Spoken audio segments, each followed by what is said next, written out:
साथियों नमस्कार। मैं अभी पौड़ी के कलेक्ट्रेट परिसर के सामने धरना स्थल पर मौजूद हूं और उत्तराखंड क्रांति दल की तरफ से पौड़ी के वरिष्ठ नागरिकों को समर्थन देने यहां पहुंचा हूं। पौड़ी की नागरिक कल्याण एवं जागरूक विकास समिति, जिसके वरिष्ठ नागरिक यहां पर पिछले कई दिनों से धरने पे बैठे हुए हैं और कई मांगे हैं उनकी, जिनको 9 सूत्रीय मांग जी वो अभी मैं बात करूंगा। यहाँ पे जो वरिष्ठ नागरिक हैं सभी से बात करूंगा। पहले एक बार मैं मांगे जो हैं उनको आपको पढ़ के सुना देता हूँ कि किन मांगों पर उत्तराखंड सरकार अमल नहीं कर रही है।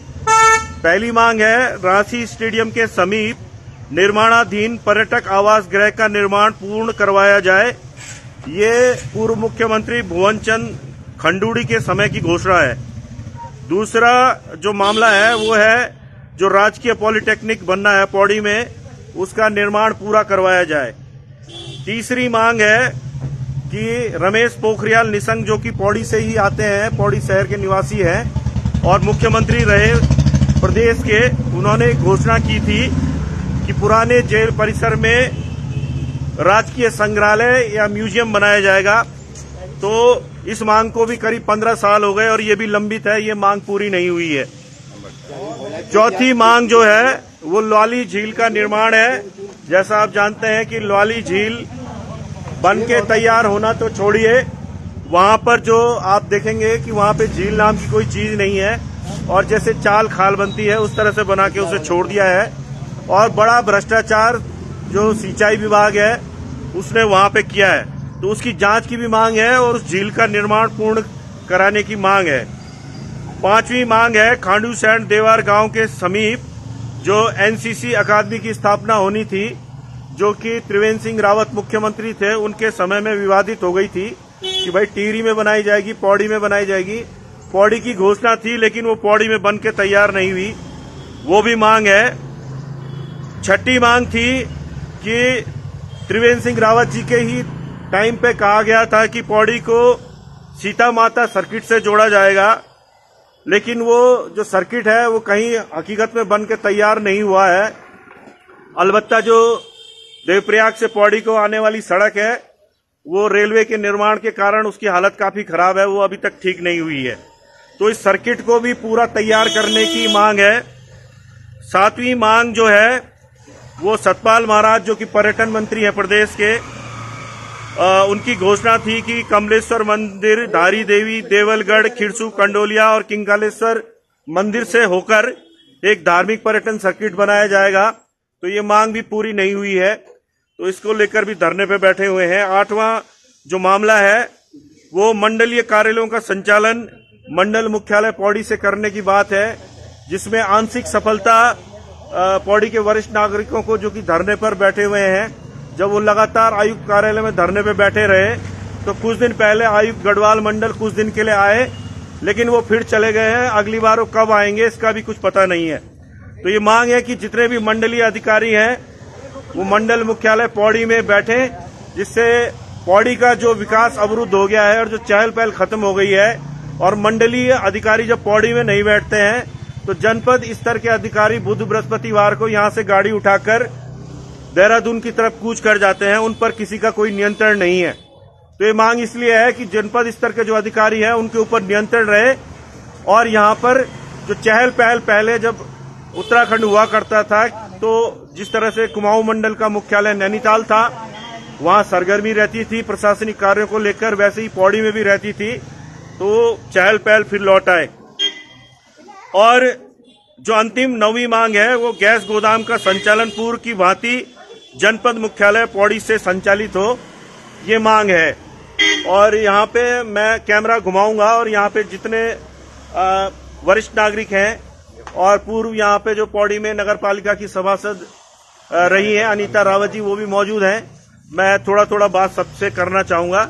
आइए मैं आपकी बात कराता हूँ। महासचिव नागरिक कैमरा घुमा रहा। जी भाई साहब, मांगे तो मैंने पढ़ के सुना दी हैं और आप ये बताइए कि क्या रणनीति है, कितने दिनों से आप लोग ये धरने पे बैठे हुए हैं और आंशिक सफलता आपको मिली है कि जो कमिश्नर रहे हैं वो कुछ दिन के लिए आए थे, हालांकि वो फिर चले गए यहाँ से। तो आपको क्या लगता है? और दूसरा, मुझे बड़ा दुख के साथ कहना पड़ रहा है कि आप लोग वयोवृद्ध हो चुके हैं, आपके साथ युवा शक्ति को यहाँ पे ताकत बन के आपके साथ खड़ा होना चाहिए। यहाँ की जो मातृ शक्ति है उनको भी साथ में आना चाहिए। अभी तक ये लोग क्यों नहीं आ रहे हैं? क्या वजह हो सकती है? जबकि आंदोलनकारियों की नगरी कहा जाता है कि यहाँ से तो उत्तराखंड राज्य आंदोलन की भी लड़ाई लड़ी गई। आखिरकार पौड़ी वालों का खून ठंडा पड़ क्यों गया है? धन्यवाद आपके चैनल के लिए। सर्वप्रथम मैं आपको बधाई देता हूँ कि आपने हमारी बात को जनता तक पहुँचाने का जो प्रयास किया है, जो कि सराहनीय कार्य है। अब रहे हमारे धरना कार्यक्रम की, तो नागरिक कल्याण एवं जागरूक विकास समिति का आज 5वां धरना कार्यक्रम है। ये हमारा साप्ताहिक सप्ताह के प्रथम सोमवार को हम धरना करते हैं। इसी प्रकार जो चौथा जो हमारा जो धरना कार्यक्रम था वो हम कमिश्नर ऑफिस में था। उसी के बाद तुरंत मतलब जो हमारे धरने के बाद कमिश्नर महोदय यहाँ आए, उन्होंने 31 तारीख को हमसे वार्ता के लिए बुलाया। वार्ता सकारात्मक में रही, लेकिन अब धरना हम तब वो हमारे धरना कार्यक्रम को स्थित करने के लिए हमें आयुक्त महोदय द्वारा अवगत कराया गया था वहीं पे हमारी वार्ता में। लेकिन हमने वहाँ पे स्पष्ट कह आयुक्त महोदय को अपनी बात अवगत करा दिया था कि जब तक हमारे पास लिखित आदेश नहीं आता है और आपकी तरफ से ये है कि लिखित आदेश नहीं मिल जाता है कि मंडलीय कार्यालय यहाँ पे पूर्व की भांति अपने कार्य को संचालन कर रहे हैं और यहाँ पे बैठ रहे हैं, और उसके बाद हमारा ये नैतिक दायित्व बन जाता है कि मंडलीय जो कार्यालय यहाँ से देहरादून को कूच कर गए हैं वो यहाँ पे मतलब दोबारा यहाँ पे आए। और इसके लिए हमने रणनीति बना रखी है कि उनकी सूची बना के हम माननीय मुख्यमंत्री को भेजेंगे। इन 9 सूत्रीय कार्यक्रम के अतिरिक्त जो अधिकारी यहाँ पे मंडलीय कार्यालय का अपने कार्यालय को वहाँ पे देहरादून में ले गए हैं, उनको यहाँ माननीय मुख्यमंत्री को विधायक के माध्यम से पत्र प्रेषित करेंगे। और ये धरना तब तक शांत नहीं होगा जब तक हमारे मतलब ये कुछ आंशिक मांगे हमें मतलब है कि प्राप्त नहीं हो जाती है। मतलब ये जब हमें ये सफलता मिल जाएगी, हमारी जो 9 सूत्रीय जो मांग है, इसमें हमको आपको अवगत करा दिया गया है। लेकिन अब हमारे जो मुख्य वो है मांग ये है कि मंडलीय अधिकारी यहाँ पे बैठना सुनिश्चित करें।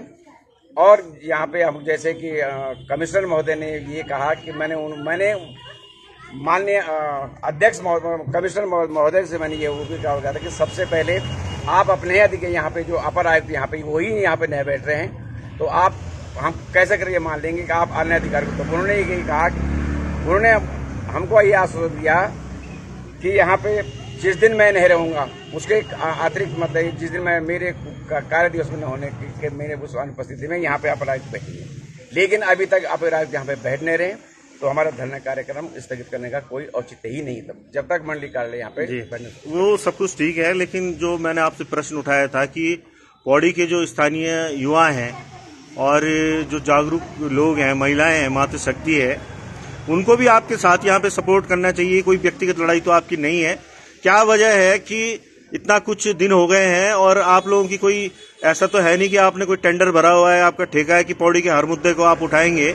आपका स्वास्थ्य भी आप लोगों का दिन प्रतिदिन खराबी हो रहा होगा उम्र के बढ़ने के साथ, तो ये युवा शक्ति जागृत क्यों नहीं हो रही है पौड़ी की? धन्यवाद, आपका कहना उचित है, लेकिन ये हमारा धरना कार्यक्रम में निहारे चलो इसका। लेकिन जब हम मतलब है कि इसका आह्वान करेंगे, वो आंदोलन करेंगे। अब ये आंदोलन की रूपरेखा अभी प्रथम रूपरेखा है, लेकिन जब आंदोलन होगा निश्चित मात्र शक्ति अपना सहयोग करेगी, छात्र संगठन हमारे साथ जुड़ेगा।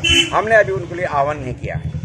चलिए, बहुत अच्छा है। अगर युवा शक्ति और मातृ शक्ति भी आती है तो अच्छा रहेगा। और ये जो आपका आंदोलन है ये पौड़ी के भले के लिए है। आप देख सकते हैं कि स्वर्गीय हेमवती नंदन बोगड़ा जी की ये मूर्ति है और इसी के नीचे आप लोग बैठे हुए हैं और सारे वरिष्ठ नागरिक हैं, लगभग 60 साल की उम्र से ऊपर के सभी लोग हैं। और युवा इनके साथ जो दिखाई दे रही हैं, एक मातृ शक्ति के रूप में अनीता रावत जी दिखाई दे रही हैं। उनसे भी बातचीत कर लूंगा मैं। थोड़ा सा चाय भी पीते रहे हैं वो, क्योंकि चाय ठंडी भी हो जाएगी। अनीता जी, आप लगातार पौड़ी के मुद्दों को पहले से उठाती रही हैं और ये जो मुद्दा है ये कोई व्यक्तिगत मुद्दा किसी का नहीं है, ये सभी जानते हैं कि ये तो घोषणाएं बड़ी बहुप्रतीक्षित है। क्या लगता है आपको कि इतना ज्यादा नजरअंदाज क्यों किया जा रहा है पौड़ी को? सबसे पहले तो मैं आशुतोष भाई आपका धन्यवाद करना चाहूंगी कि आप हमारे इस धरने में आकर आप लोगों ने हमसे हमारी राय और विचारों को अपने लाइव के माध्यम से जन जन तक पहुंचाने का आपका जो ये प्रयास है उसके लिए मैं साधुवाद हूँ। दूसरी बात यह है कि हमारी नागरिक कल्याण मंच समिति, नागरिक कल्याण एवं जागरूक विकास समिति पौड़ी में जो पौड़ी के मुद्दों पर समय समय पर आवाज़ उठाती आई है और आगे भी आवाज़ उठाती रहेगी। इसके लिए हम तत्पर प्रयास करते रहते हैं और कुछ हमारी मांगें पूरी भी हुई हैं, लेकिन अभी जो हमारा ये धरना चल रहा है, ये 9 सूत्रीय मांगों का धरना चल रहा है। इसमें एक हमारी मांग सबसे पहले थी कि कमिश्नर साहब पौड़ी के मंडल मुख्यालय से ही अपना कार्य संचालित करें और अन्य मंडल जो है वो यहाँ से अपना कार्य संचालित करें। हमने जब कमिश्नरी में 1 दिवसीय धरना दिया, उसके दूसरे दिन तुरंत कमिश्नर साहब यहाँ पर पहुँचते हैं। उसी दिन उन्होंने उसके दूसरे दिन तत्पश्चात ही पूरे अन्य आपके स्वास्थ्य विभाग हुआ, अस्पताल हुआ, गैस गोदाम हुआ, नगर पालिका हुआ आदि जो भी यहाँ इस संस्था थी, यहाँ जाकर उन्होंने निरीक्षण किया। जबकि ये कार्य तो मैं बोलती हूँ कि हमारे डीएम और एसडीएम का बनता था। यहाँ पर अगर कमिश्नर साहब को धरातल पर उतरना पड़ा तो इस बात से भी पौड़ी की जनता अंदाज लगा सकती है कि पौड़ी की क्या स्थिति है। और फिर सुनने में आया है कि दूसरे ही दिन कमिश्नर साहब देहरादून चले गए, अन्य मंडल के भी पदाधिकारी देहरादून चले गए हैं। तो हमारा अभी ये धरना इन मुद्दों के लिए जो हमारी 9 सूत्रीय मांगे हैं उनके लिए जारी रहेगा तब तक जब तक हमें कमिश्नर साहब से लिखित रूप में ये नहीं मिलता है कि हाँ हमारी मांगे पूरी हो चुकी हैं। तब तक हम लोग सभी यहाँ पर बैठे हुए रहेंगे और उस पत्र का इंतजार करेंगे। यहाँ पे सबसे जो वयोवृद्ध हैं वो दिखाई दे रहे हैं मुझे। आम आदमी पार्टी में जब था, मैं प्रदेश प्रवक्ता रहा और उस दौरान आप आम आदमी पार्टी में भी थे। आपका आशीर्वाद हमें प्राप्त होता था। क्या कहेंगे ताऊ जी, क्या हो रहा है पौड़ी के साथ? किले होना चाहिए।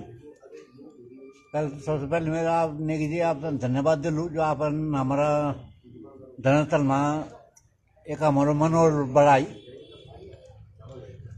और पार्टी तो खैर बड़ी जगह में थी ना। पहले तो नागरिक थे एक जी जी जी नागरिक जी जी ये 78 साल मेरे पूरा हुआ थे ना। ये दौरान मतलब अभी तक मतलब इन कार्यकाल हम क्या नहीं देख जन्म ये बीजेपी की सरकार को आना ये हमारे चंद शब्द में चुटकुला सुनाने में आते हैं। उत्तर खाते वो वर्ण मारा, तेरी को तेरी झील ने मारा, चमोली को भूखलन ने मारा, पौड़ी को मंडल कारण ने मारा। जिसने भी मारा हमें ही मारा। हमें तो अपनों ने मारा, गैरों में कहाँ दम था। 5 मुख्यमंत्री, लेकिन पौड़ी को बर्बाद करने में कोई भी किसी से कम न था। धन्यवाद। बिल्कुल सही बोली आपन की एक बड़ी 5-5, 6-6 मुख्यमंत्री रहनी, लेकिन पौड़ी को भलो क्या नहीं करी। कुछ और लोग भी बोलना चाहेंगे। नमस्कार कर रहे हैं सभी लोग, आप कहना चाहेंगे? चलिए धन्यवाद। और मैं सभी लोगों से गुजारिश करूंगा